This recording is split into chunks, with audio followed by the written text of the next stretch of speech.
Puisque moi et le ministère public, dans un dossier, on était scandalisés. Puisqu'il y avait un dossier que le ministère public avait deux prévenus, il avait même l'arme de crime, il a pointé que c'était pour tel prévenu. Mais lors des jugements, moi et lui, on était surpris. Les juges disent que le ministère public a commis l'erreur. L'arme de crime, c'était pour l'autre prévenu. Et ça nous a étonnés, sauf que dans ces dossiers-là, le ministère public n'avait pas interjeté appel. Donc, je ne crois pas que cette erreur-là, ça pouvait encore revenir. Et surtout, devant votre tribunal, si je peux rappeler la mémoire du point, c'est le dossier Kassomolendi, où le ministère public a présenté un criminel avec son arme, mais les juges, à son tour, ils disent que... Vous, portez, allez, et vous.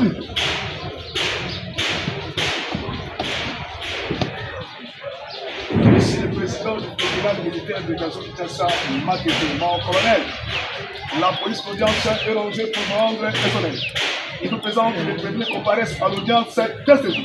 Commandant pour l'audience, à notre classe, vous avez fini, où ça?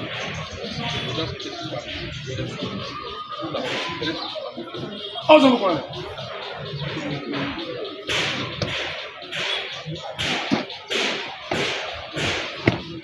Amour, pied.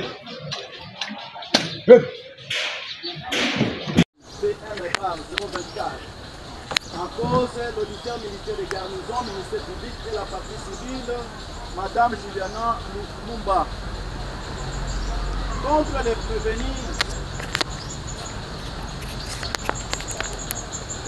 prévenus, Banza Ilunga Sylvain et consort, poursuivi pour la destruction du mausolée, il fait Patrice Emery Lumumba, fait prévu et puni par l'article 111 du Code pénal ordinaire libre deuxième. RP numéro 1258. En cause, l'auditeur militaire de garnison, ministère public et Madame Moussouamba.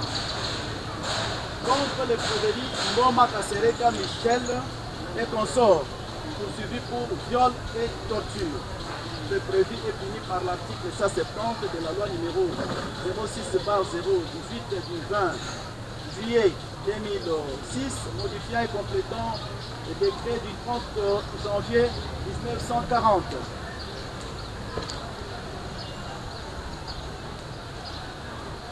RP numéro 1253, barre 025. RP numéro 8606 barre MBM barre 025. En cause l'auditeur militaire de garnison, ministère public contre les prévenus Pindu Yakubika Donis et consort, poursuivi pour meurtre. Le prévu est puni par l'article 44 et 45 du Code pénal militaire. RP numéro 1235 barre 025 024.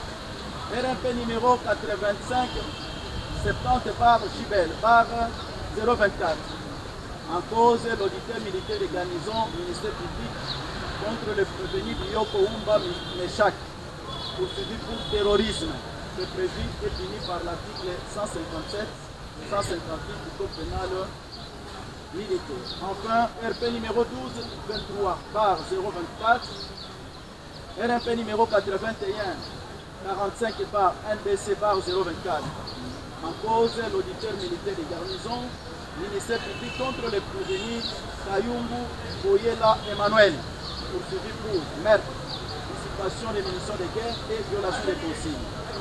Fait à Kinshasa le 20 juin 2025, Nicohata Manzans, agent capitaine, greffier lycée. Merci, monsieur le président, de terminer. Merci, monsieur le greffier. Messieurs les avocats, nous sommes à votre disposition.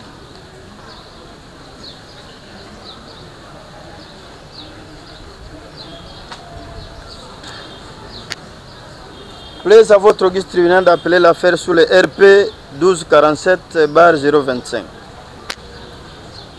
Le tribunal appelle la première cause, inscrite au rôle pénal numéro 1247/025, opposant l'auditeur militaire des garnisons, ministère public et la partie civile du tribunal Lumumba, contre le prévenu Banza Ilunga et Umba.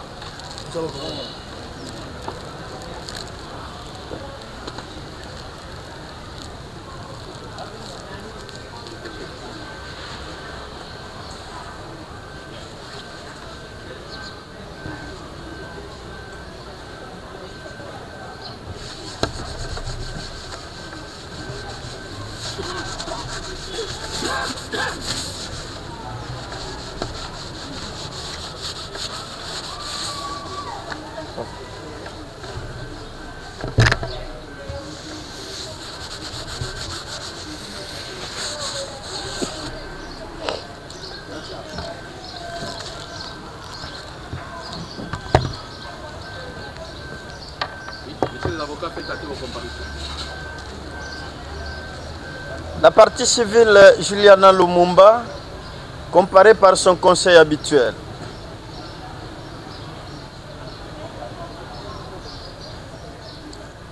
Maître Didier Bioshi, avocat au barreau de Kinshasa Matete.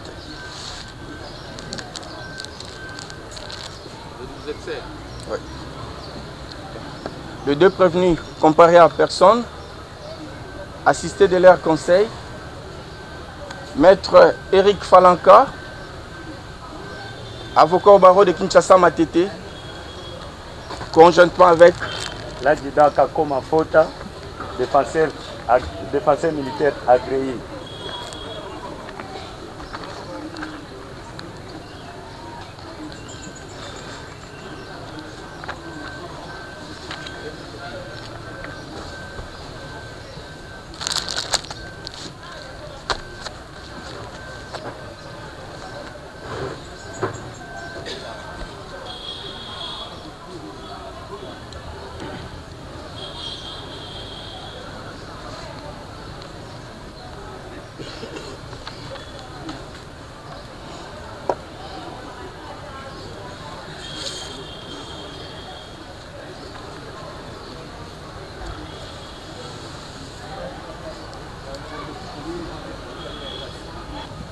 À l'intention des parties que l'audience de séjour doit se focaliser autour de deux points majeurs. Le premier point majeur est relatif à l'audition du flash. Il y a un élément sonore qui doit faire l'objet des débats. Et à l'issue de l'examen des débats de ces flashs ou l'élément sonore déposé par l'une des parties, le tribunal accordera la parole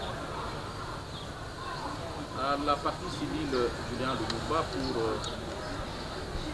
ses conclusions, avec ses avocats conseils. Le ministère public prendra parole aussi pour nous résumer l'affaire et tenir le fait. Et les deux prévenus prendront parole à travers les avocats conseils afin de plaider.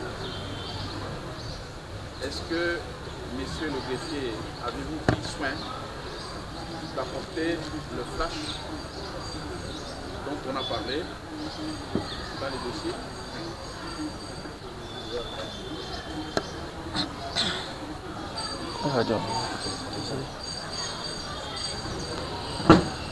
Merci, Monsieur le Président, honorable de la composition pour nous avoir adressé la parole. Monsieur le Président, honorable de la composition, nous sommes d'accord avec, si ce n'est pas la flash, même si c'est une audio, et nous voulons, après avoir, lorsqu'on va entendre cela, que la partie puisse mettre ça sur le flash disque pour qu'on puisse déposer devant votre tribunal comme pièce à conviction. Mais quand même, comme ils ont cela sur leur téléphone, rien n'empêche qu'on puisse entendre cela ensemble après qu'eux puissent le déposer après. Parce que c'est très important. Merci, monsieur Laurent de la Loi. C'est évident parce que l'élément sonore dont détient le prévenu Banza, une fois exploité, ça doit en principe faire l'objet d'une pièce à conviction à déposer au tribunal. Et le tribunal a accepté la démarche en fonction du principe de la liberté des frères. À disponibiliser l'élément sonore à mettre à la disposition du tribunal. Maître Eric Falaka. Oui, monsieur le Président. après ça, on va faire ça. Est-ce que vous pouvez balancer l'élément au travers du tout? Les gens font de sorte que ça soit là-bas. À partir de cet appareil-là, si on met ça va finir. Ce qui nous intéresse à la fin, c'est qu'il a donné la précision aussitôt que le DG était informé de la situation. Son adjoint lui a dit que ça ne pouvait pas être qu'un coup monté par Bokole qui est son prédécesseur.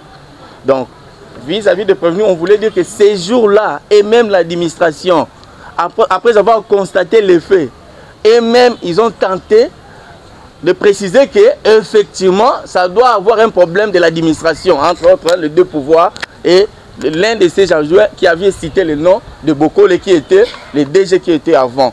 En tout cas, il n'y a que ça, puisque Jean Delacroix a tout parlé, et je crois qu'il n'y a pas vraiment une gymnastique là à faire. Mais sauf qu'il a précisé aussitôt que le DG a pris la situation, comme il était accompagné, et même ils ont commencé à dire que ça pouvait être Bokole qui est son prédécesseur. Et ce n'est que ça. Mais à part ça, Jean Delacroix a comparé devant vous, il a dit toutes les vérités. Et voilà, ce n'est que ça. Il n'y a pas vraiment quelque chose de... Aussitôt qu'ils ont constaté l'événement, et ils ont pris des mesures pour changer de vitre le plus rapidement possible, et tout ça. Mais non, quand ils ont fait appel aux experts, ils ont dit non, ça c'est un dossier du gouvernement, vous ne pouvez pas faire ça, compte tenu qu'on a brisé, c'est une haute personnalité, il faut que, en tout cas, la justice puisse faire son travail. Donc c'est vraiment ça. Donc, Maître Faranka voulait dire au tribunal, il s'agit de la guéguerre entre les personnels au sein de l'administration. Bon, c'est ce que l'agent a dit. Que l'adjoint de DG ici qui avait dit ça. Donc vous trouvez, c'était le même jour de l'événement, c'est pas nous. On a voulu peut-être que sur le tribunal, on pouvait écouter surtout dernière partie, et peut-être c'est un peu intéressant. Bon, le reste, il a eu à comparaître ici devant vous. Je crois que nous, on n'a pas assez de commentaires pour ça. À sa démarche, il est souverain quant à la prise de position. Nonobstant l'absence de M. Jean Delacroix, quand bien même l'audio serait son œuvre, mais le tribunal dit aux partis de tirer les conséquences de tout ce qui sera entendu dans ces trucs. C'est tout. Est-ce qu'on peut suivre l'élément sonore? On peut suivre ça? On peut balancer? Monsieur le Président, on me suit ici les cas. Merci Monsieur le Président pour la parole. Maîtriser la voix, c'est difficile. Vous savez, même à travers les micros, la voix peut changer.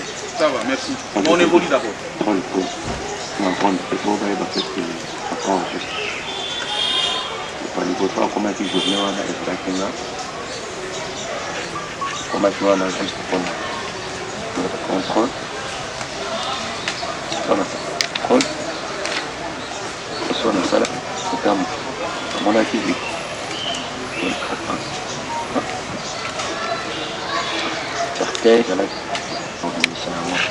Monsieur le Président, si vous me permettez, jusque-là, nous puissions avancer. Vous pouvez avancer, c'est pas un problème. Vous pouvez avancer. C'est comme si l'île a déjà fait. On a besoin élèves va signaler des choses graves à côté de la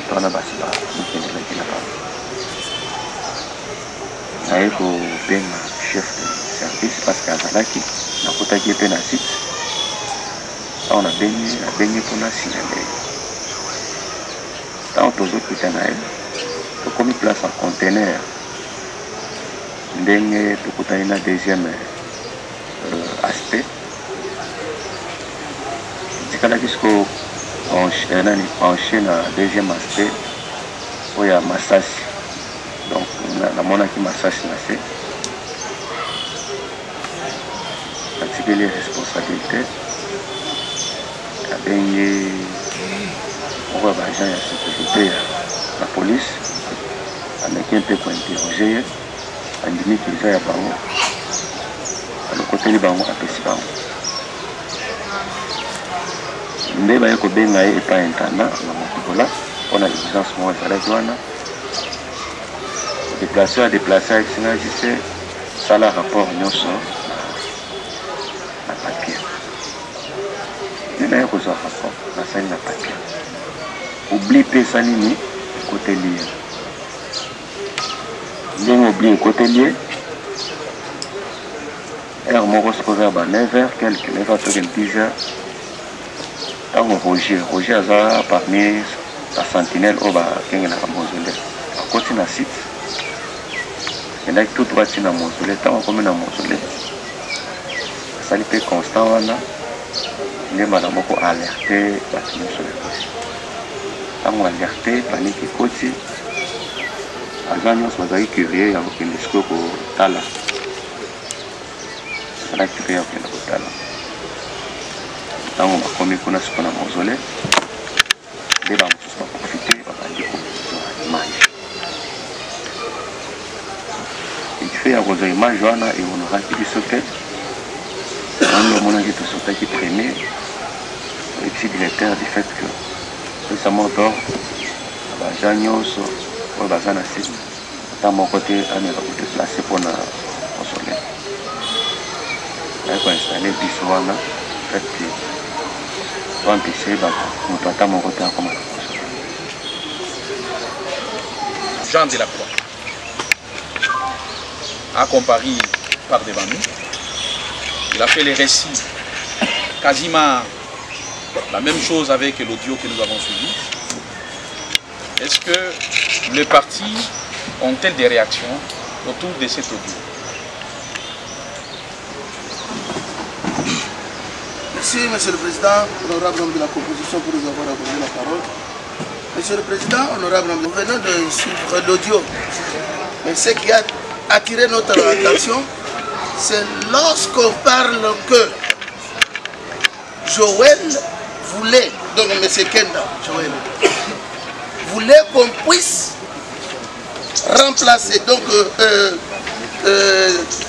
prendre le cercueil et le mettre là où le cercueil était placé et qu'on puisse remplacer les vitres.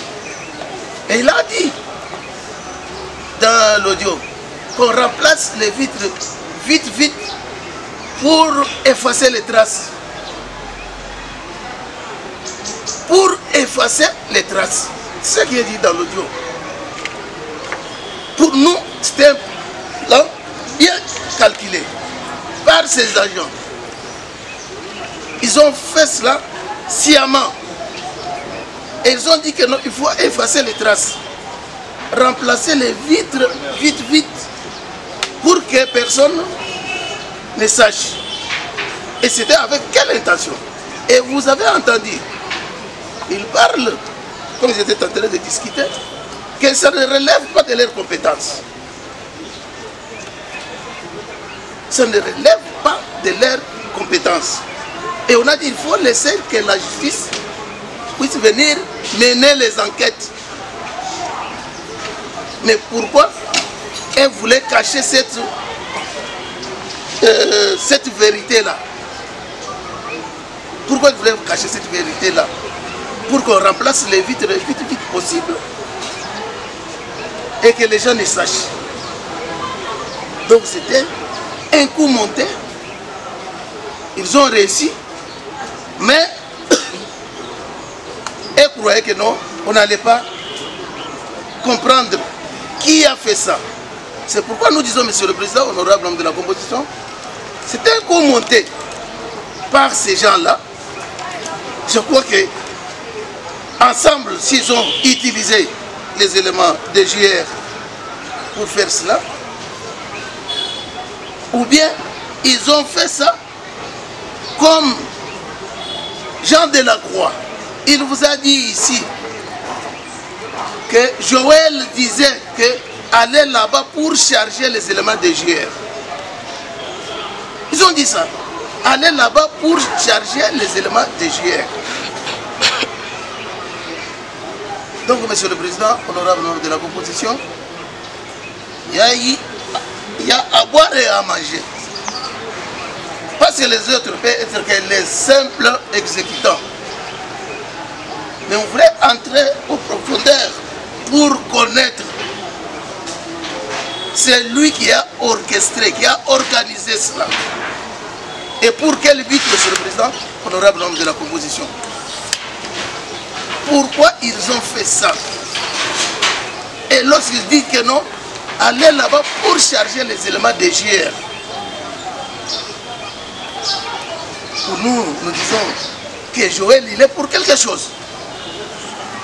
C'est lui le moteur. Et vous avez entendu que non, il est venu en retard. Parce qu'il savait que non, il a déjà reçu son coup. La raison pour laquelle il est venu en retard pour qu'on ne puisse pas les citer. Et pour nous, la raison pour laquelle nous avons dit ces jours-là, qu'on puisse poursuivre Joël. Parce que c'est lui l'élément moteur. C'est lui qui était au centre, qui était au four et au moulin. Les commanditaires, Monsieur le Président honorable, membre de la composition. Lorsque vous avez entendu Jancy Mouyou, vous avez entendu Ngabou, inspecteur du musée, vous avez entendu pourquoi ils ont fait ça. Ils ont fait ça, Monsieur le Président, en complicité avec la République. Parce que la République est là. La République a la responsabilité de gérer et de garder. C'est la République, Monsieur le Président honorable. Je pense que ce n'est pas les réquisitoires. Ce n'est pas les réquisitoires lorsque je vais venir. Pour vous montrer aussi la part. Mais je vais venir avec mon réquisitoire. Ce n'est pas qui seront suffisamment développés lors de votre réquisitoire. Merci, Monsieur le Président. Merci. Merci pour ces observations. Est-ce que les autres partis ont-elles un point à émettre, un avis, un argumentaire? Monsieur le Président, dans le même sens que le ministère public. Lors de l'édition de M. Joël Kenda, puisque le tribunal a plusieurs oreilles, et c'est Kenda qui était le premier à demander à ce que les noms de joueurs puissent être cités, entre autres. C'est Kenda qui avait demandé aux autres quelques soi-disant renseignants pour qu'ils puissent citer les noms de Bumba.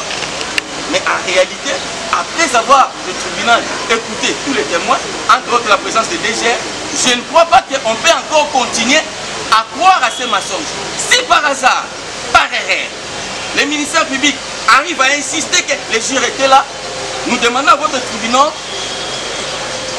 d'attirer, nous attirons votre attention pour dire que les JR n'étaient pas là. Et si Kenda avait comme mission Joël Kenda, c'est juste pour les mettre dans les dossiers, entre autres les mettre KO. Et c'est ça la précision. Mais dire aujourd'hui, puisque que ce soit le ministère public, dans son dossier, il a trouvé qu'il y avait même une balle qui était là. Cela montre que les gens de sécurité étaient là, entre autres, c'était Jémy. Mais pourquoi aujourd'hui on peut continuer à s'amuser à dire que les JR ils ont fait un complot? Donc, je dis à votre tribunal de bien compris. Oui, merci en tout cas. Je crois, si vous pouvez, Monsieur le Président, j'aimerais insister, puisque moi et le ministère public, dans un dossier, on était scandalisés. Puisqu'il y avait un dossier que le ministère public avait deux prévenus, il avait même l'arme de crime, il a pointé que c'était pour tel prévenu. Mais lors des jugements, moi et lui, on était surpris. Les juges disent que le ministère public a commis l'erreur. L'arme de crime, c'était pour l'autre prévenu. Et ça nous a étonnés, sauf que dans ces dossiers-là, le ministère public n'avait pas interjeté appel. Donc, je ne crois pas que cette erreur-là, ça pouvait encore revenir. Et surtout, devant votre tribunal, si je peux rappeler la mémoire du tribunal, c'est le dossier Kassomolendi, où le ministère public a présenté un criminel avec son arme, mais les juges à son tour, ils disent que le ministère public a commis une erreur. C'était l'arme de l'autre. Donc nous croyons que... Et là, c'est dans quelle cause? Non, c'était une cause qui est passée, puisque avec le problème de tel que Wumba ici, on dit, on cite, c'était pas ça. Je donne seulement un exemple. Donc je crois que d'abord le tribunal, nous avons confiance. Et même ici, Ken avait donné les gens de citer les noms de Wumba, tout ça. Votre tribunal n'en tiendra pas compte, puisque la réalité c'est que les gens de Jémy étaient là et la service de sécurité, entre autres, les services de sécurité, les deux autres là, dès que l'autre on a cherché, ils ont refusé de venir jusqu'à la fin du jour. C'est Dieu, je crois. Merci. Merci, monsieur le président. Je pense que les prévenus ont déjà plaidé. Parce qu'on commence à nous donner même des jurisprudences. J'entends de la bouche des prévenus dire que, mettons le chaos, les JR n'étaient pas là. Mais, monsieur le président, toute la gymnastique que nous avions entrepris ici devant votre tribunal avec les renseignants, cela ne va pas dédouaner les prévenus. Ce n'est pas pour dédouaner les prévenus. Non, ce sont les agents qui ont comploté pour qu'on puisse charger les prévenus. Monsieur le Président, lors de notre plaidoirie, nous avons insisté sur les déclarations de Roger Toukangé, qui a déclaré noir sur blanc que moi j'étais parti à la maison. Mais c'est Oumba que j'avais laissé. Jusqu'à nos jours, cette déclaration n'a pas été contredite. Jusqu'à ce jour. Mais c'est Oumba. Même les renseignants qui ont défilé, ils l'ont confirmé que Oumba était sur le lieu du crime. C'est lui qui est passé nuit là-bas. Mais comment on veut aujourd'hui, dans leur plaidoirie, dédouaner les prévenus? Ça ne tient pas la route. Merci, maître Didier Yoshi. Voilà, à ce stade, différentes parties. Est-ce que vous venez de prendre parole? Est-ce que nous pouvons encore retenir la même parole? Cette fois-ci, pour vous. Juste pour quelques mots, monsieur le Président, les membres de la composition, monsieur l'organe de la loi, la justice que Patrice Emery Lumumba nous a léguée, c'est ce que vous assurez aujourd'hui. Nous vous en faisons confiance, monsieur le Président. Nous vous faisons confiance à ce que, dans cette coquille d'œuf, entouré des avocats, les greffiers et le ministère public, nous ne pouvons pas cracher sur la tombe de Lumumba. Vous le savez, monsieur le Président, lors de notre premier plaidoirie, j'ai rappelé à votre auguste tribunal que c'est le premier procès de Lumumba. Je suis le premier avocat de plaider pour la cause de Lumumba. Vous êtes la première composition qui va rendre une décision sur la tombe de Lumumba. Voudriez-vous qu'aujourd'hui, nous puissions cracher sur la tombe de Lumumba, comme les renseignants l'ont fait? Mais tous ceux qui ont défilé ici, à l'exception des gens de la croix, je ne sais pas si c'est lui qui a transporté la croix de Jésus-Christ de Nazareth, je pense bien, parce qu'il a craché toute vérité.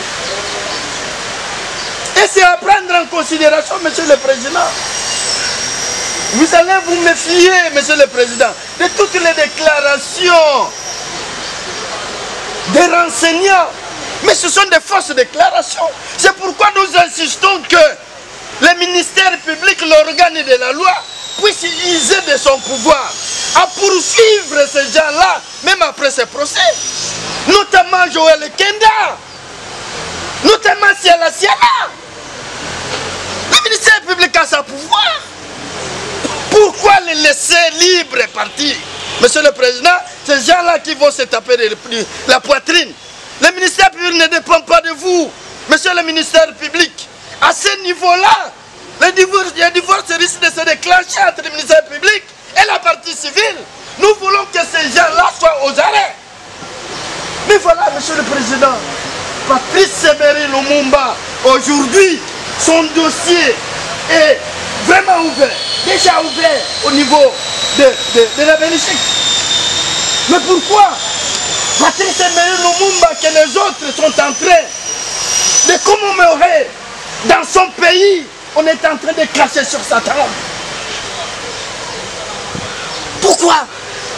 Pourquoi ma cliente doit souffrir jusqu'à la dernière énergie, monsieur le Président? Ma cliente, depuis sa naissance jusqu'au jour d'aujourd'hui, est en train de souffrir. Quel préjudice énorme, incommensurable.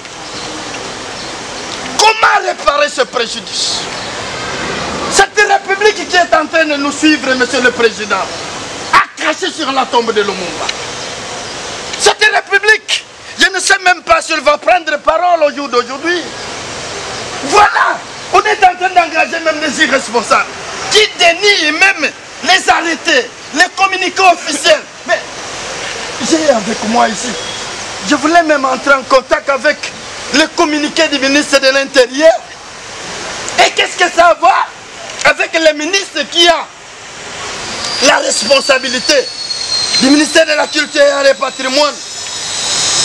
Mais il ne pouvait pas prendre une décision autre par rapport au ministre qui a la responsabilité.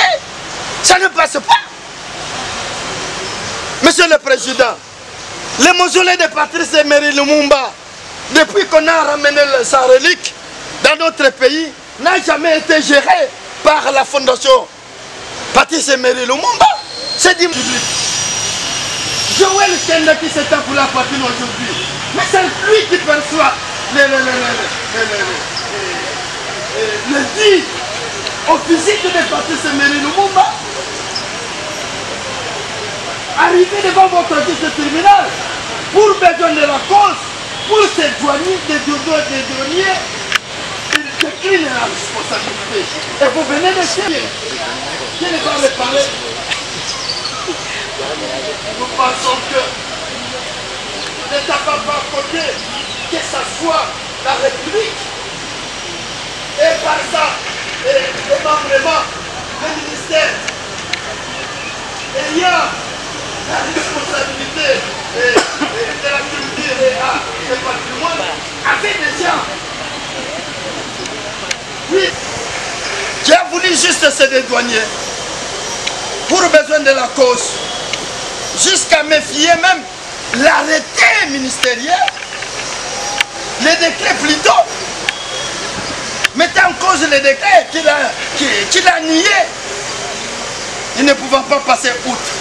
Monsieur le Président, ne voulant pas prendre trop de temps de votre auguste tribunal, nous disons que les prévenus ici devant vous ne vont pas se dédouaner. Noir sur blanc, les renseignements de Roger Tukangela ont été clairs, qu'ils étaient sur le lieu du crime. Ils connaissaient l'heure à laquelle ils devraient opérer. Et nous étions en train de chercher, Monsieur le Président. C'est pourquoi d'entrer de jeu dans cette affaire, j'ai insisté sur l'association des malfaiteurs. Il y a une association des malfaiteurs. C'est qu'elle a été impliquée. Il y a une cohérité, Monsieur le Président. Il y a une cohérité. Monsieur le Président, honorable membre de la composition, les larmes coulent aux yeux du cœur de ma cliente, depuis le bas âge jusqu'à nos jours. Même la tombe de Lumumba, mais on se demande qu'a fait Lumumba pour qu'on puisse lui poursuivre jusqu'à la tombe. Qu'est-ce que Lumumba n'a pas fait pour ce pays, Monsieur le Président? Faut-il le rappeler encore? Qu'est-ce que Lumumba n'a pas fait pour nous? Monsieur le Président, les préjudices sont énormes, les préjudices sont incommensurables. Nous confirmons notre précédente plaidoirie que vous avez reçue en date du 5 mai 2025. Monsieur le Président, c'est comme nous venons de le dire, nous avons confiance en cette justice, que vous allez rendre une décision de par votre sagacité. Lorsque vous allez nous allouer, Monsieur le Président, la somme de 500 millions de dollars américains, ce n'est pas beaucoup pour Lumumba, ce n'est pas beaucoup pour la République. Monsieur le Président, c'est une modique somme pour l'auteur, la grandeur de Patrice Emery Lumumba. Ce n'est pas beaucoup cette somme, c'est symbolique, Monsieur le Président. Nous pouvions même demander un iota, mais non, Monsieur le Président, lorsque vous allez réparer à cette hauteur-là, ça sera justice, nous avons dit. Merci, maître.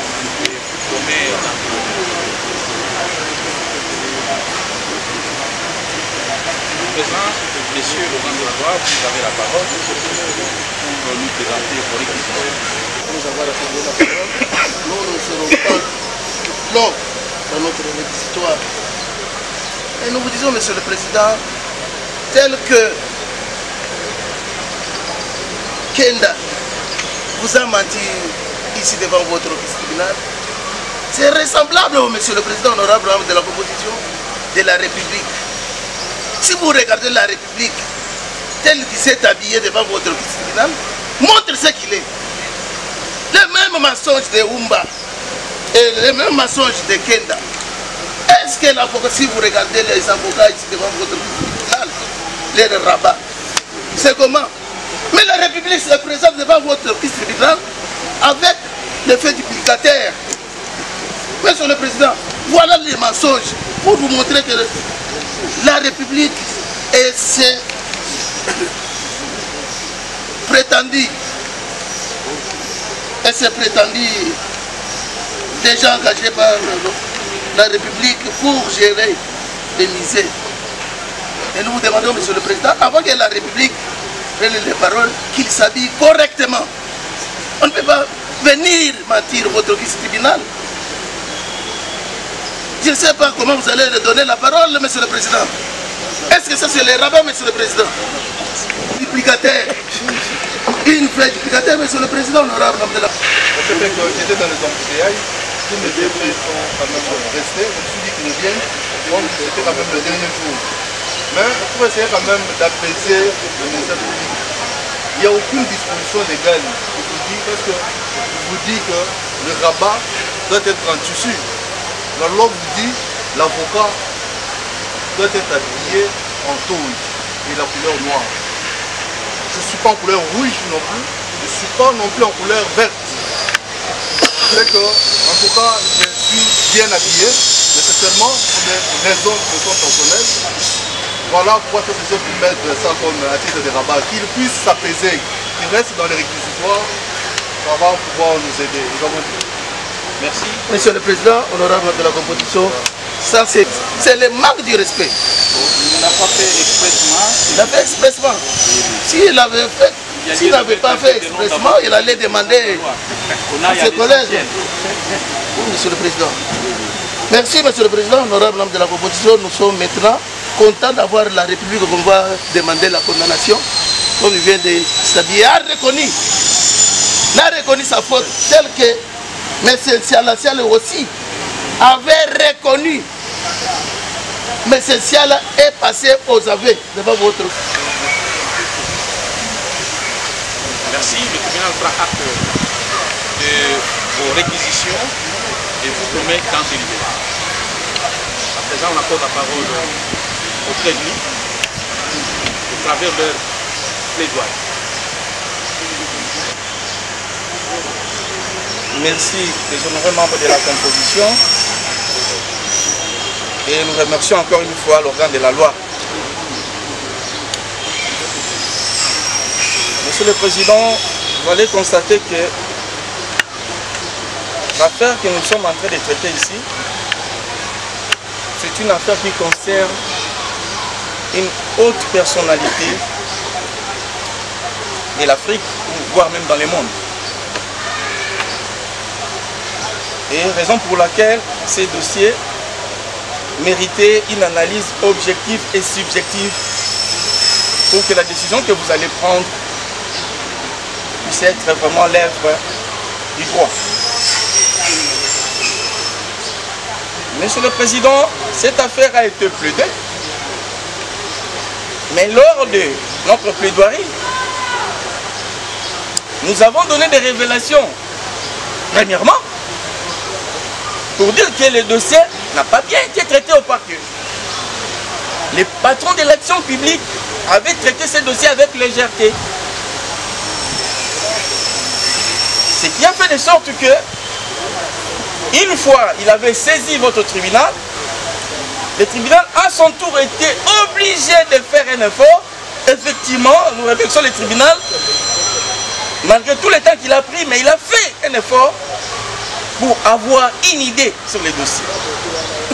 Alors que si le parquet avait très bien fait son travail, ça pouvait être une affaire de 2 audiences, c'est fini. casser là. Nous croyons qu'à cette audience d'aujourd'hui, le ministère public pouvait quand même se réserver, entre autres, épargner mes clients.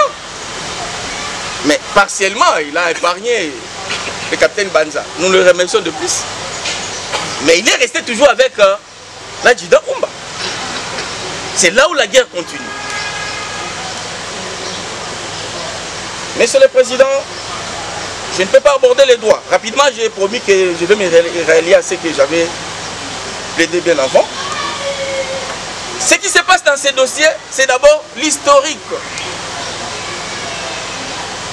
Puisqu'en matière pénale, lorsque l'historique est bon, en droit on peut chuter même dans 2 minutes, 3 minutes, on termine.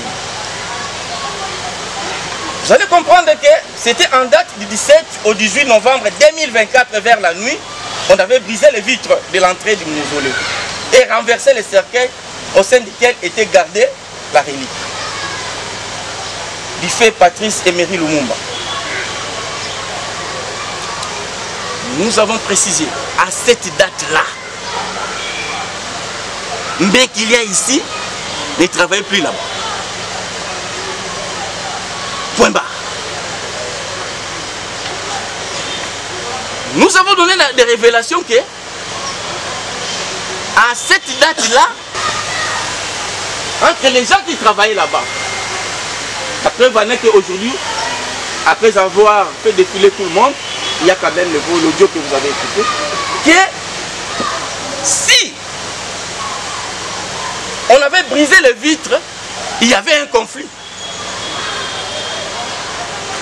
Nous précisons, un conflit interne, non externe, interne. Et à son temps, le ministère public nous avait même empêché de ne pas citer les noms des partis politiques, tout ça. Mais la vérité est têtue. Quand même bien qu'on ne va pas citer, nous avons respect à votre tribunal. Mais aujourd'hui, on a compris qu'il y avait un conflit interne entre les DG sortants et les DG qui étaient. Et la preuve en est que ce n'est pas nous qui dit ça. Dans les voix, vous allez entendre que les renseignants disent que on avait le nouveau, celui qui avait remplacé les DG, il disait que ça pouvait être l'œuvre de l'ancien DG. Mais si et seulement si l'ancien DG pouvait faire ça, est-ce qu'il a fallu qu'il puisse faire appel aux gens de l'extérieur? Nous disons non. Puisque nous avons brandi une pièce, note de service et exigence de quitter les sites échangeurs pour toute personne non employée par, entre autres, IMNC. Monsieur le Président, c'est une pièce que nous avons versée. Nous supposons qu'à cette date-là, au vu de ces circulaires, une personne étrangère ne pouvait pas faire l'objet de la sécurité du mausolée. Pourquoi le ministère public va continuer à persister dans ces égarations? Pourquoi? Est-ce qu'il faut-il demander les dieux du ciel? Loin de là. Donc, il y a une pièce circulaire qui interdisait à toute personne étrangère, si par impossible, il s'est fait que ce jour-là, Oumba était là, on l'a mis pour garder tel qu'on dit Roger. Mais c'est le président.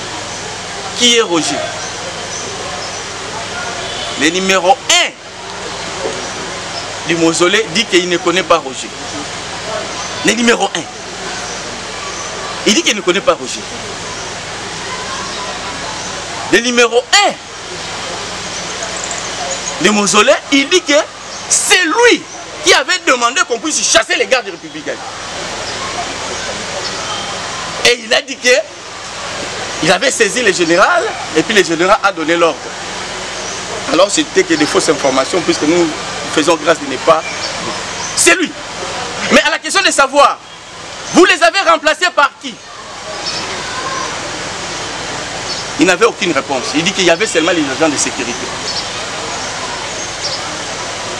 Mais votre tribunal, par sa sagesse, a compris que ces jours-là, il y avait les éléments de génie qui étaient sur place. Preuve à l'appui qu'il y avait même une balle qu'on a ramassée. Et ils ont même accepté. Et que ces jours-là, il y avait les agents de la sécurité au nombre de 4. Il y a seulement 2 qui s'est présenté, les 2 autres ne se sont pas présentés. Nous croyons peut-être que les ministères publics, à son tour, pouvaient faire des manœuvres pour chasser ces gens-là. Comme la partie civile est en train de pleurer que ces dossiers ici, même ici on va clôturer, mais ces gens-là puissent être poursuivis. Il n'a pas fait. Et voilà, par magie, les ministères publics, dans ces égarements, il va continuer à persister pour dire que les commanditaires, les éléments de GIR faisaient partie. Par quel mécanisme? Si on prend seulement circulaire signé par les numéros 1, Monsieur le Président, vous donnez l'ordre qu'à partir d'aujourd'hui, un avocat ne peut plus entrer ici sans toge. À partir de la porte. Vous demandez au garde que non, aucun avocat ne peut entrer ici puisqu'il y a peut-être des faussaires qui entrent ici pour visiter. Si quelqu'un veut entrer ici, il faut qu'on puisse sentir que c'est un avocat. Et les gardes là à la porte vous disent, un jour vous trouvez un avocat ici sans toge, il dit, Président, nous on s'amusait avec lui, il est venu peut-être chercher quelque chose, je crois qu'ils seront sanctionnés. À combien plus forte raison, les patrons de l'action publique, nous avons brandi cette pièce, nous disons que le numéro 1 avait interdit toute personne étrangère de se retrouver, mais le ministère public va toujours continuer à s'attacher au Roger auquel il cite les noms, les patrons de ce titre ne connaissent pas Roger. Alors là, qu'est-ce qu'il faut dire? Monsieur le Président, si vous sentez pour les gens de l'Est, précisément de Lokele, quand il dit Yele, c'est une cri de joie. Mais ailleurs, si vous sentez qu'on dit Kasongoye, c'est-à-dire il y a une erreur grave, une bêtise. Ah ben, à tout moment, je veux parler Kasongoye, il faut savoir seulement qu'il y a une erreur grave. Dans les cas d'espèce, moi j'ai dit qu'il y a un Kasongoye ici. Et je ne vais pas continuer à insister. Pourquoi des erreurs comme ça? Nous sommes en droit pénal, Monsieur le Président. Les droits pénals et de strictes applications. On a ramassé même une balle au lieu du crime. On a précisé même que c'est pour les éléments de la police. Mais voilà, les ministères publics continuent toujours à s'attacher les gardes républicains. Alors qu'on montre encore une deuxième pièce. Voilà, le DG a signé qu'aucune personne étrangère ne peut faire allusion de la sécurité. Les ministères publics continuent toujours à insister les gardes républicains. Monsieur le Président, qu'est-ce que nous pouvons dire? Nous disons seulement Kasongoye. On passe. Ça nous fait mal. Donc, troisième élément, Jean Delacroix vient, il donne des précisions. Là, il a été gentil. Il dit que moi, en m'envoyant là-bas, on m'a demandé une mission d'aller chercher les éléments de GIR qu'on a arrêtés après. Nous avons précisé que si et seulement si, les mêmes jours qu'on avait arrêté les gens qui travaillaient au mausolée, les éléments de GIR étaient là, ils devaient tous être acquittés puisque il y avait un problème. Leur examen, on n'a pas fait leur expertise, mais des empreintes, on n'a pas pris ça. C'est pour cette raison, le parquet civil les a déférés devant le parquet militaire. Mais pourquoi le ministère public va toujours faire souffrir ces éléments pour rien? Alors qu'il a des preuves, nous avons cité armée, personne A, personne B, mais on change ça.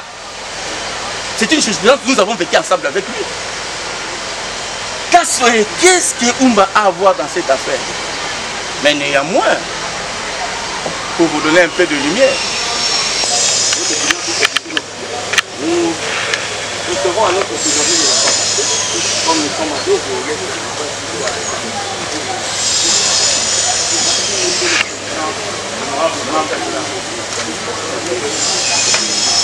on voyait Oumba.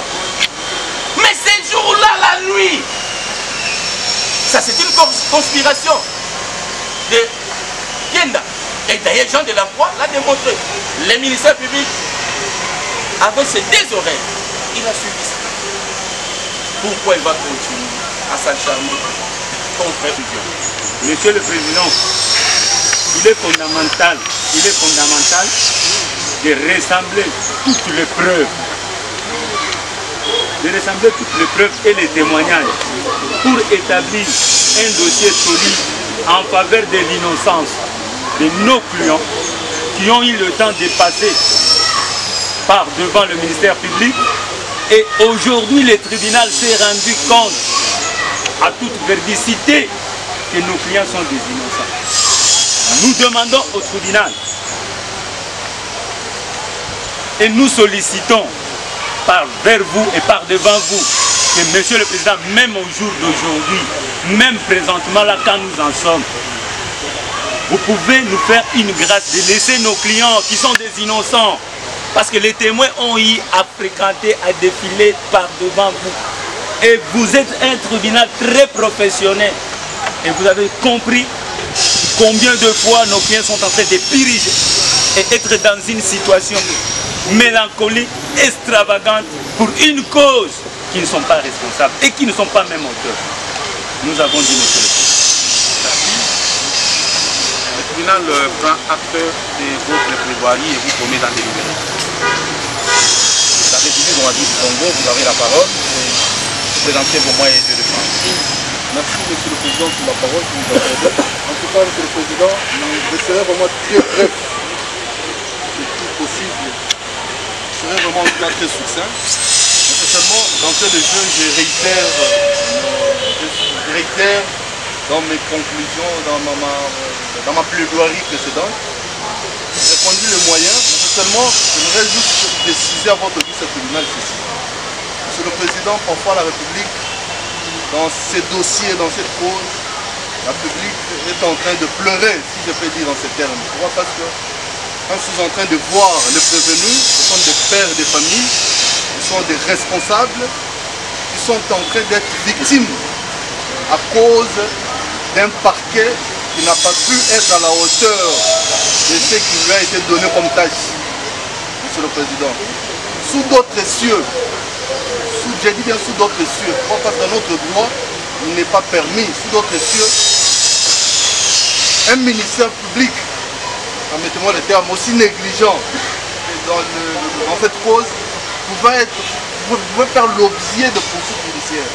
Pourquoi? Parce que la République était quand même estomaquée de pouvoir voir que durant l'instruction préparatoire, le ministère public qui se permet de saisir votre vice-tribunal avec des preuves qui disculpent totalement le parti prévenu. Parce que si nous regardons bien les rapports d'expertise, le rapport d'expertise était bel et bien clair en disant que ce ne sont pas les prévenus qui sont responsables de ces actes de vandalisme. Mais je comprends, c'est juste la mauvaise foi, la méchanceté. Le ministère public s'est permis quand même de saisir votre vice-tribunal, de pouvoir faire souffrir ses parents, de pouvoir faire souffrir le préposé de la République. C'est ainsi que la République, à l'audience de ce jour, prend quand même bonne note. Dans le rapport que la République va faire, il va pouvoir aussi mettre dedans ce rapport de négligence, Monsieur le Président. Monsieur le Président, nous tenons à préciser ceci. La RDC, dans cette cause, est appelée en sa qualité de civilement responsable. Pourquoi? Parce qu'il y a les préposés de la République qui sont soi-disant commis des actes de vandalisme, sont soi-disant commis des infractions. Si nous sommes là, c'est pour en principe répondre de leur acte. Mais cette réponse n'est pas automatique. Ce n'est pas parce qu'on a amené le prévenu devant votre vice-tribunal que la condamnation sera automatique. Non. Nous sommes dans un état de droit. Il y a des lois qui sont bien définies. Dans cette cause, votre vice-tribunal doit s'atteler sur l'article 260 du Code civil livre 3 qui établit les conditions, alinéa 3, qui établit les conditions pour que la responsabilité de l'État puisse être établie. Dans le cas d'examen, dans le cas d'espèce, je dirais vite, la loi établit 4 conditions. Quand est-ce que l'État peut répondre des actes que les préposés ont commis? La loi vous dit qu'il faut que les préposés, il faut d'abord que la partie fautive soit le préposé de l'État. Dans le cas d'espèce, ils sont bel et bien les agents de l'État, fonctionnaires, je peux même dire, des militaires. Deuxièmement, il faut que l'organe poursuivant puisse amener la preuve que c'est bel et bien l'infraction, soit la faute a été commise par ces prévenus. Alors dans le cas d'espèce, on a suivi le ministère public. Il n'a fait que taper la bouche. Il est allé dans des choses inutiles, dans des choses bidons. On se on se posait même, on se disait, mais comment est-ce que le parquet peut jouer avec la vie des individus? On était même surpris de voir un ministère public aller arrêter un enseignant sans pour autant avoir l'autorisation. Donc le ministère public ne sait pas faire la discussion pour dire au moment où il a déjà saisi le tribunal, il s'est dessaisi du dossier. Mais il se permet d'aller commencer à accuser, d'aller arrêter pendant 48 heures. Mais ça c'est grave ça. Si je peux vous rappeler le terme directoire du ministère public. Le ministère public a Sengaka Boye. Asengaki que tout le baba infraction est établi en fait comme un droit. Tout le manano que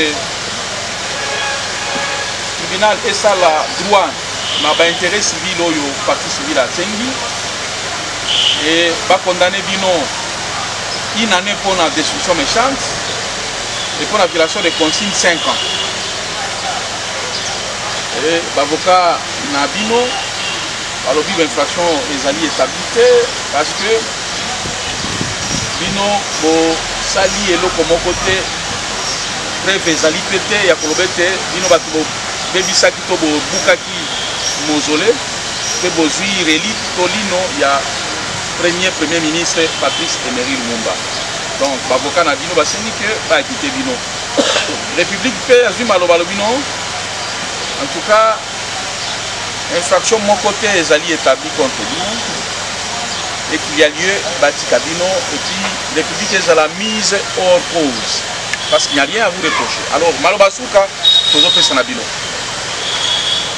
Ilunga. Mobalangai, naza innocent na dossier yo, naibi eloko mon côté, la ligne justice est libéré ngai.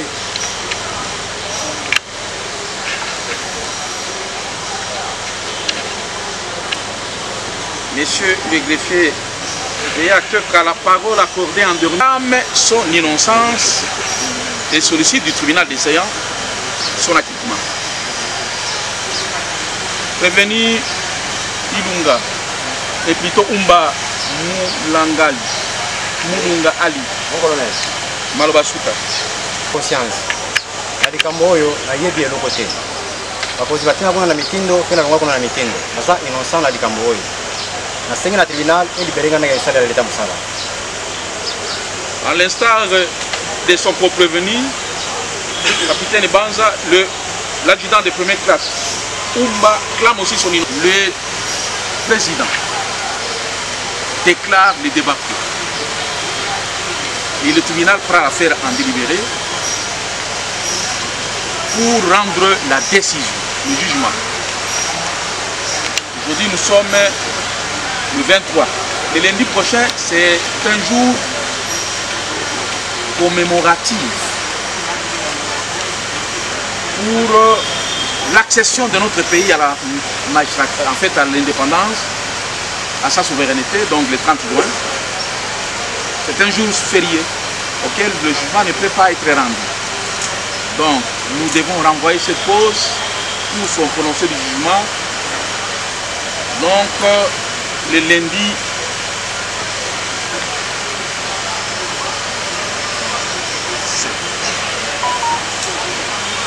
le lundi 7 juillet.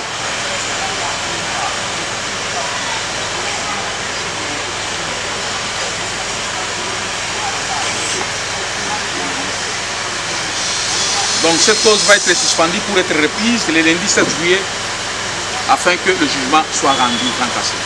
Merci. L'inscrit au rôle pénal numéro 1296 par 025. Opposant l'auditeur militaire de garnison, ministère public, contre le prévenu Kazumba Wange Claudie.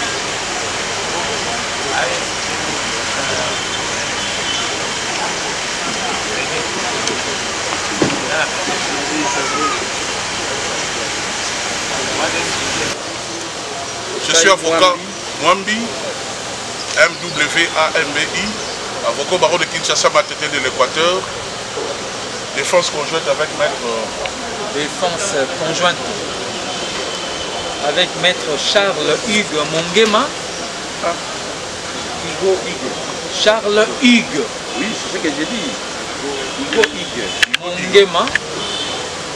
Mokweke Jampande. Maître Hugues. Maître Charles Hugues. Mongema Mokweke. Mongema Mokweke. De quel barreau? Barreau de l'Équateur, monsieur le président. Mais hélas, nous allons procéder par la réouverture du débat du fait qu'il y a de nouveaux éléments qui se sont ajoutés dans l'instance. Et ces nouveaux éléments sont tirés du mémoire déposé par l'auditeur militaire. Monsieur le greffier, veuillez donner lecture du mémoire émanant de l'auditeur militaire. L'auditoire militaire des garnisons de Kinshasa Matete. Pro Justicia, par devant le tribunal de garnison de Kinshasa Matete. Mémoire unique, tendant la recevabilité de la décision de renvoi additive. Marché des Matete dont les agents avaient été braqués par le prévenu et ses complices en date du dimanche 2 février 2025 à 20h.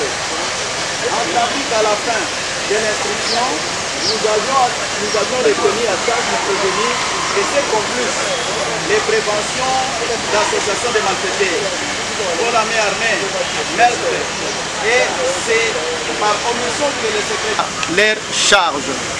Vit la Constitution du 18 février 2026 telle que révisée par la loi numéro 11/002 du 20 janvier 2011 en ses articles 17, 149, 150 alinéa 2 et 153 alinéa 4. Vie 023 du 2002 du 18 février 2002 portant Code judiciaire militaire en ses articles 46 alinéa 2, 216, 217 et 218 et 222 alinéa 2. Vit les décrets du 30 janvier 1940 tel que modifié et complété à ce jour en 16 articles 44, 45, 81 bis, 46, 156, 157 et 158. De la recevabilité du présent mémoire unique légalement déposé. Entendu qu'en effet, les dispositions pertinentes de l'article 246 de l'article 2, alinéa 2 plutôt de la loi numéro 023 de 2002 portant Code judiciaire militaire dispose que si les prévenus ou le ministère public entend faire valoir des exceptions concernant la régularité de la saisine ou de nullité de la procédure antérieure à la comparution, il doit à peine d'irrécevabilité et avant le débat sur les fonds déposer un mémoire unique. Entendu qu'il résulte de l'intelligence de cette disposition légale qu'il doit être déposé un mémoire unique par le ministère public militaire ou par le prévenu lorsque l'un ou l'autre se propose de faire valoir devant la juridiction militaire saisie des exceptions concernant la régularité de la saisine en de nullité de la procédure antérieure à la comparution.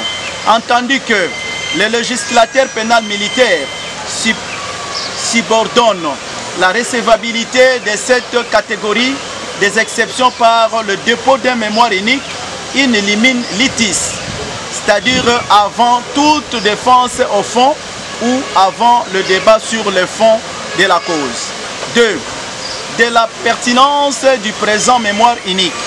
Entendu que la pertinence ou la portée du présent mémoire unique est exacte et axée présentement principalement sur l'extension de la saisine du tribunal décéant sur base de l'article 216, 217 et 218 susmentionnés.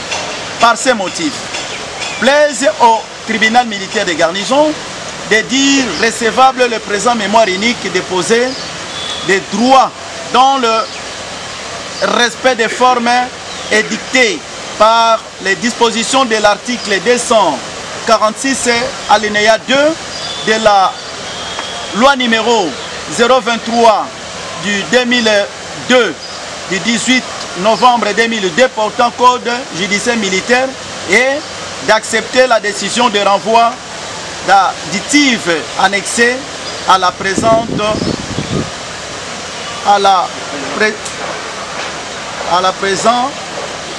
au présent mémoire unique.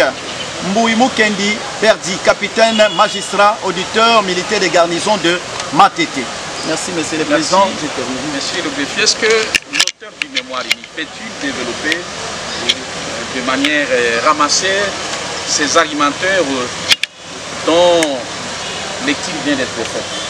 Merci, Monsieur le Président, honorable homme de la composition. Comme nous avons soulevé, dans notre MNIC, qui consiste à recevoir la décision des renvois additifs par rapport à l'ancienne disposition ou bien l'ancienne décision des renvois. Donc, on avait retenu 3 infractions à charge du prévenu, mais par l'égard de secrétaire au niveau du secrétariat, qu'il a omis de mettre d'autres infractions qu'on l'avait donné pour saisir votre caisse tribunal et le prévenir. Donc, on avait fait allusion. Parce que ni était les 2 infractions, vous n'allez pas les traduire devant votre caisse tribunal pour association de malfaiteurs. Mais comme ils étaient munis des armes, le Zoï a perpétré leur forfait. Et ce qui a fait que le prévenu puisse être justiciable devant votre caisse tribunal. La raison pour laquelle, sur base de l'article 246 alinéa 2 de la loi numéro 023 par 2002 du 18 novembre 2002 portant code judiciaire militaire, qui dit, Monsieur le Président, honorable membre de la position, que lorsque le ministère public ou le prévenu le prévaloir pour l'annulation ou la justice de présenter les mémoires uniques avant d'entamer les fonds. Comme votre caisse tribunal n'a pas encore entamé les fonds de la poste, nous avons déposé notre mémoire unique sollicitant que votre caisse tribunal puisse accepter la décision des renvois additifs aux charges du prévenu. Nous avons dit. Merci, monsieur Laurent Delois. Le tribunal prend acte de la teneur de votre mémoire unique déposée et vous promet d'en délivrer. Oui, votre honneur, pour les comptes du prévenu, notre défense... Est-ce que vous avez pris connaissance du mémoire unique déposé par l'auditeur militaire? Nous en avons... oui, la lecture. Il s'agit d'un mémoire unique qui contredit même l'esprit de l'article 246. Parce qu'en vertu de cet article, les mémoires uniques doivent porter sur la régularité de la saisine ou les nullités des procédures antérieures et non une introduction d'une décision de renvoi supplémentaire, additive, comme l'a dit bien l'organe de la loi. Non. L'auditorat s'est déjà dessaisi. Il a instruit les faits. C'était d'ailleurs inquisitorial. Il a instruit les faits et il vous a transmis le dossier. C'est par rapport à ce qui se passe par devant vous. Les irrégularités de la saisine ou de la procédure antérieure que la loi lui autorise de faire une mémoire unique et non de revenir sur le travail qu'il aurait dû faire avant de vous saisir. Je me demande la recevabilité de cette décision de renvoi additive dans la mesure où l'auditorat s'est déjà dessaisi de ce dossier. Les droits de défense doivent être respectés. Ici, l'auditorat, c'est une partie au procès. Ça devient comme un acharnement à l'endroit du prévenu. Ce n'est pas, la loi n'a pas dit que ces mémoires uniques doivent concerner une correction de la décision de renvoi. Non. La loi est claire à ce sujet. La loi parle de la régularité de la saisine. La saisine, vous vous étiez déjà déclaré à ce sujet. Vous vous êtes dit être saisi. Mais il s'agit bien de la nullité de la procédure antérieure. La décision de renvoi, aussi bien. Ici d'ailleurs, on ne traite pas, parce que vous n'êtes pas saisi de la décision de renvoi, vous êtes saisi de la citation à prévenu. C'est ce que la loi dit. Et en vertu de libellé de prévention dans cette citation, il s'en dégage des irrégularités. Il ne peut pas. Ça, c'est un aveu qu'il vous a mal saisi et que sa saisine est entachée des irrégularités. Nous estimons que cette décision ne vaut pas son pesant d'or. Vous allez seulement lui réserver une fin de non-recevoir parce que il vous avait déjà saisi. À ce stade ici, parce qu'il y a même un arrêt de la Cour suprême de justice. C'est vrai que nous sommes devant une juridiction militaire, mais le code de procédure pénale ordinaire est un droit commun de la procédure. En vertu de cette juridiction-là, sécurisez-moi, j'ai encore la parole. Apparemment, le ministère public oui, c'est un organe de la loi. Il doit me laisser d'abord parler. Il doit me laisser parler, j'ai encore la parole, qui me sécurise. En vertu de cette jurisprudence, lorsqu'une citation ne permet pas à une juridiction d'avoir les contours de tous les éléments de sa validité tels que organisés par l'article 57 du Code de procédure pénale, qui est le droit commun en matière de la validité des citations, c'est une obscurité délibérée. Et la conséquence, c'est l'irrécevabilité.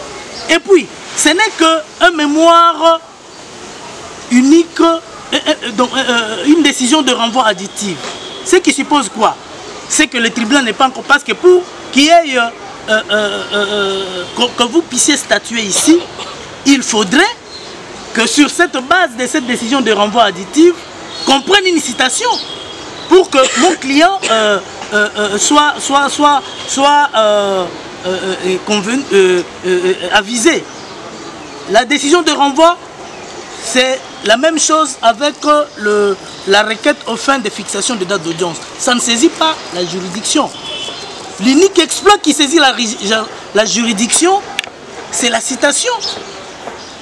Et il s'avère que dans la citation, vous l'avez évoqué, ce sont des moyens d'ordre public que le tribunal a soulevé de plein droit. On n'a rien relevé de tout ce qu'on dit aujourd'hui. Doit-on continuer à s'acharner sur le prévenu? Non. Donc, nous disons ceci, que d'abord, ces mémoires ne s'inscrivent pas dans l'esprit de l'article 246 sur lequel il semble être fondé, parce que cet article ne justifie ces mémoires uniques qu'au cas où il s'agit de la régularité de la saisine, ce qui n'est pas le cas, ou de la nullité de la procédure antérieure à la comparution, ce qui n'est pas le cas. Et puis, oui, je suis en train de conclure. Et les contenus portent sur un mémoire, une décision de renvoi additive. C'est une fraude à la loi, c'est un raccordement frauduleux. On voudrait se rattraper, mais tardivement. votre tribunal est déjà saisi par cette citation-là. C'est en vertu de la citation qui a été notifiée à notre client que nous avons préparé nos moyens de défense. Il ne s'agit même pas, parce que quand on parle de l'extension de la saisine, c'est lorsque les faits de la cause peuvent donner lieu à de nouvelles infractions qui n'ont pas été... mais ici, nous avons une citation où il n'y a que ces faits-là qui sont contenus dans le dossier. Nous nous sommes préparés par rapport à ça. Donc, c'est même, ça nous interpelle déjà, l'auditorat. Vous avez déjà transmis les dossiers et ils ne peuvent plus revenir pour... non, non, elle est partie au procès. C'est comme si une partie dépose une citation directe et on découvre qu'il y a des irrégularités à ce sujet. La partie va corriger cette citation et revient dans le même. Non, non, non, non. Vous devez d'abord vous prononcer par rapport aux pièces qui vous ont préalablement saisies et le reste on verra après.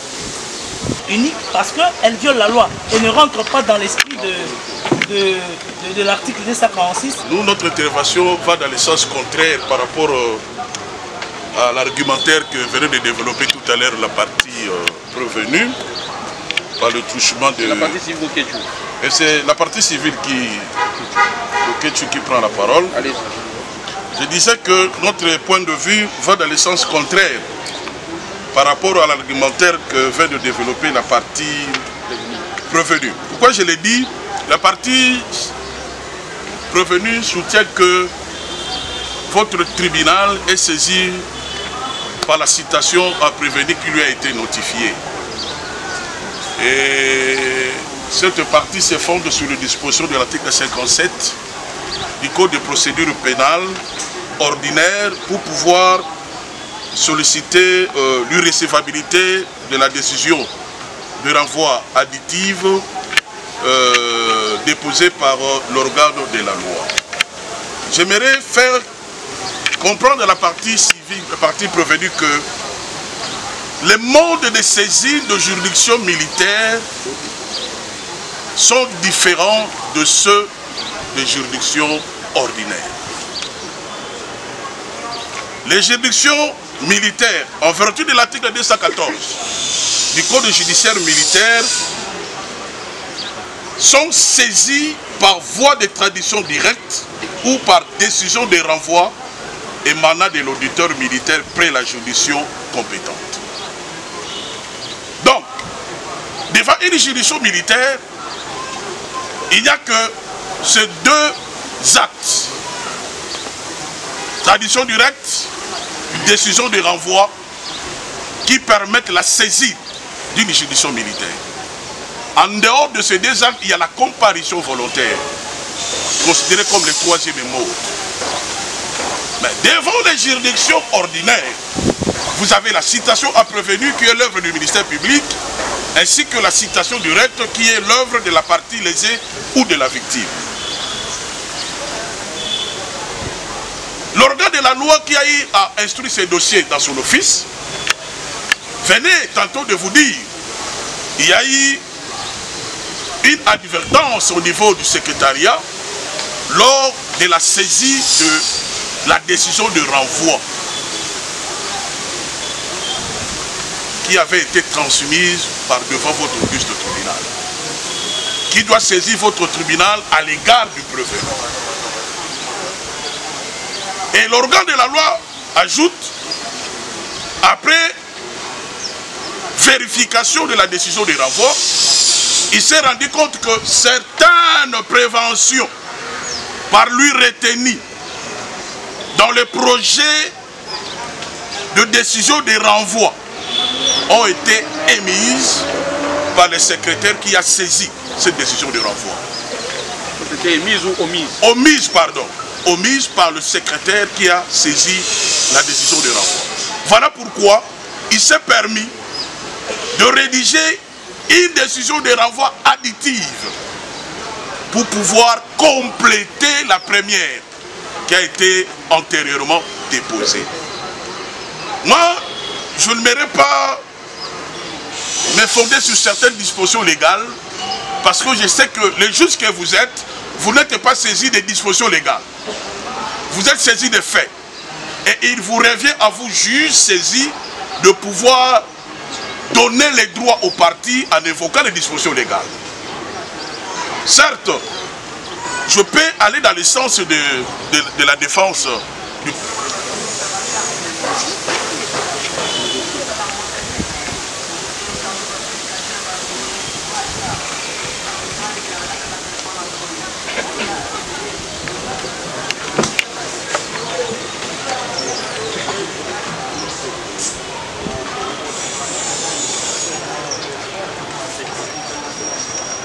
Monsieur l'avocat, faites votre comparution. Monsieur le Président, les deux prévenus comparaissent en personne assistée de leur conseil, Maître Ongala Jean-Paul, défenseur du ressort.